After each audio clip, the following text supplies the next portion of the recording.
পানি আনো, পানি পানি পানি। ফরিদপুরের আলফাডাঙ্গায় নির্মাণাধীন বহুতল ভবনে কাজ করার সময় রুবেল হোসেন নামে এক শ্রমিক মাটি চাপা পড়ে গুরুতর আহত হন। খবর পেয়ে ফায়ার সার্ভিসের কর্মীরা আধা ঘণ্টা চেষ্টা চালিয়ে তাকে জীবিত উদ্ধার করেন। মঙ্গলবার সকালের দিকে পৌর এলাকার শ্রীরামপুরে এই ঘটনা ঘটে। আহত রুবেল হোসেন ওই একই এলাকার মাখরুল শেখের ছেলে। ফায়ার সার্ভিস সূত্রে জানা যায়, পৌরসভার শ্রীরামপুর এলাকার বাসিন্দা মোশাররফ মাস্টার কয়েকদিন আগে গভীরভাবে মাটি খনন করে বহুতল ভবন নির্মাণের কাজ শুরু করেন। সকালে ঘটনার সময় ওই নির্মাণাধীন ভবনের বেইজ ঢালাই চলছিল।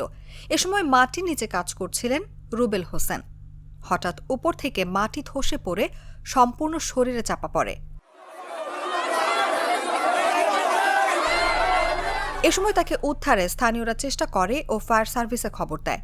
পরে ফায়ার সার্ভিসের কর্মীরা এসে অভিযান শুরু করেন। প্রায় আধা ঘণ্টা চেষ্টার পরে তাকে জীবিত উদ্ধার করে উপজেলা স্বাস্থ্য কমপ্লেক্সে ভর্তি করা হয়।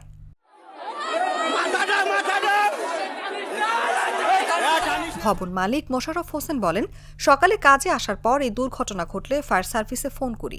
তাকে আলফাডাঙ্গা হাসপাতালে ভর্তি করি এবং তিনি সুস্থ আছে। 8:30 বাজে ওই সময় আমি যখন মাটিতে কোপ মারছি, লাস্টে যখন কোপ মারছি ওই সময় মাটির দলা যখন ভেঙে পড়লো, তখন আমারে কেউ আবার তালাশকে পাচ্ছে না খুঁজে। তখন সবাই চিৎকার করার পর তখন লোকজন দলা হয়ে পরে মাটি খুঁজে আমার বাইরে করছে, উদ্ধার করছে আধা ঘন্টা পর। আলফাডাঙ্গা ফায়ার সার্ভিস স্টেশনের দল নেতা ওবায়দুর রহমান জানান, আধা ঘণ্টা চেষ্টা চালিয়ে ওই শ্রমিককে উদ্ধার করতে সক্ষম হয়েছে। অসাবধানতার ফলে এই ঘটনা ঘটেছে। আলফাডাঙ্গা উপজেলা স্বাস্থ্য কমপ্লেক্সের কর্তব্যরত চিকিৎসক ড গৌতম চন্দ্র সরকার বলেন, ওই শ্রমিক ভালো ও শঙ্কামুক্ত রয়েছেন।